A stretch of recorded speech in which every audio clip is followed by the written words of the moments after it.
you sprain the ligaments and you strain the muscles that cross that joint. It doesn't matter what joint in the body, ankle, knee, shoulder, you sprain ligaments and you strain muscles. So at the elbow, obviously you have a capsule.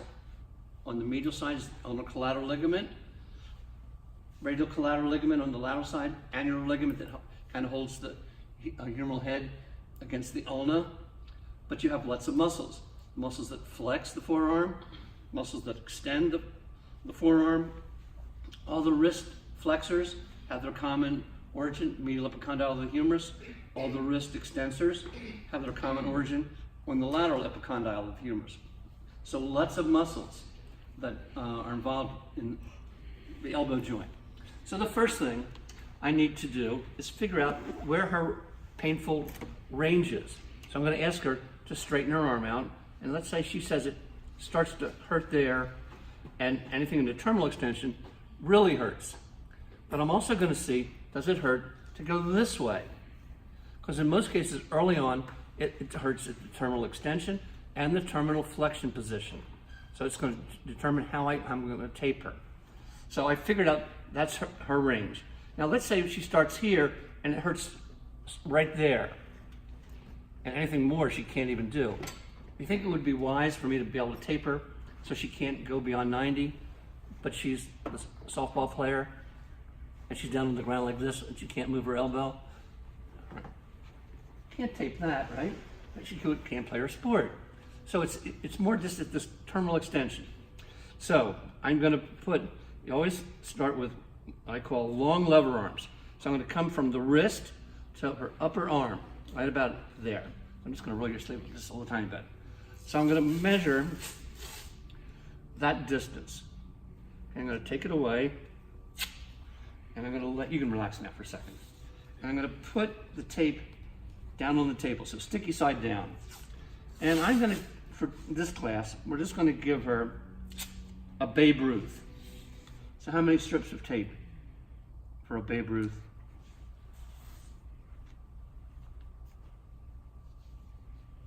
What was Babe Ruth's number? 3. Right, 3. Everybody's heard of Babe Ruth? Okay. So, how many Yankee fans? Okay, then you're on the spot. So who's number 4? Hall of Fame. Retired number. No, not Jeter. That's 2. ALS. Lou Gehrig, right? 5. You don't know 5? Anybody? Joe DiMaggio? I don't know Yankees. What? I don't know Yankees. 7. Mickey Mantle?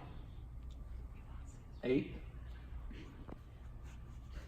If you come to a fork in the road, take it. Yogi Berra? All right. And then 9, I'll stop at 9. Broke Babe Ruth's home run record.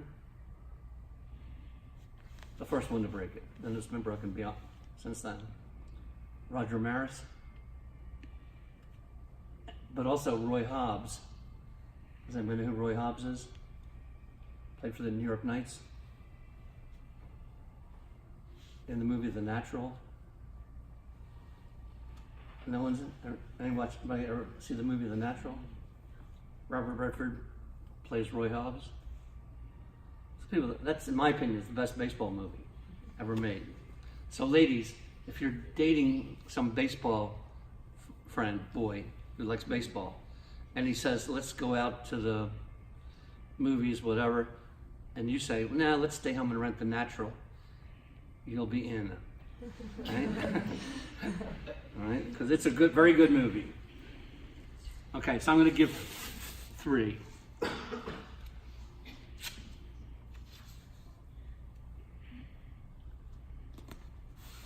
Then I'm going to turn it over, and where the cubital fossa is, right? That's the cubital fossa.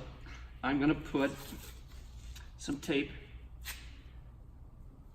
This is the sticky side. So I'm going to put that over the cubital fossa, so it doesn't stick to the cubital fossa. Then, in real life, I would put some anchors here and anchor up here, because when you're constantly doing that, it pulls on your skin, and that can pull skin right off your arm. So in real life, I'm putting an anchor there and an anchor there. So you can rest 1 second. When we still had a wrestling team, our first All-American wrestler was some guy named Ed Janvier, and he was a 177 pounder. I think that was the weight class. Since we don't have a wrestling team anymore, I've kind of lost track of all the weight classes, but he was like 177. So how much did he really weigh normally? If he wrestled at 177. Any of you guys wrestle? You're smart. That's one sport. My kids, we encourage them to do whatever they wanted in the way of sports. But the one sport that I would have discouraged was wrestling, because you have to cut weight. So any of you ladies date a wrestler in high school? So what did your friend do? He was always trying to lose weight, so he would like skip meals. And did you ever walk around with a cup? Why would you have a cup? Spit into it to lose fluid? Or what our wrestlers did, we used to have a sauna in the field house. And unfortunately, it caught fire one time because they didn't put enough water in the coals. But they would go into their locker room and go into the shower, plug up all the drains, turn on all the faucets, hot water to make a sauna. Then they would put rubber suits on and jump rope for like hours. Some wrestlers would come to us as freshmen, come into the training room and say, Keith, can you fill the whirlpool up with warm water, hot water, and I'm going to sit in it for an hour. How stupid is that, right? But that's what they wanted. So that told me, were they doing that in high school? They were.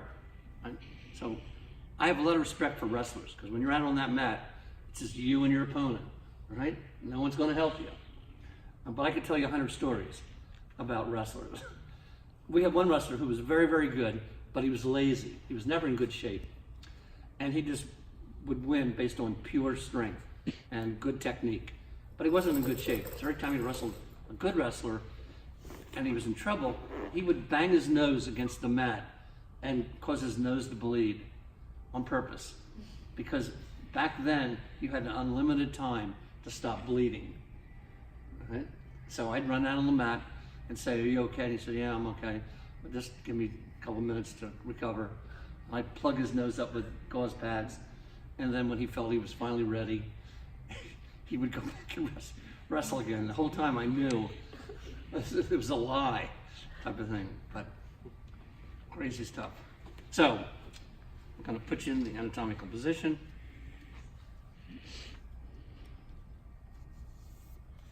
So then I want you to spread your fingers so I don't make it too tight.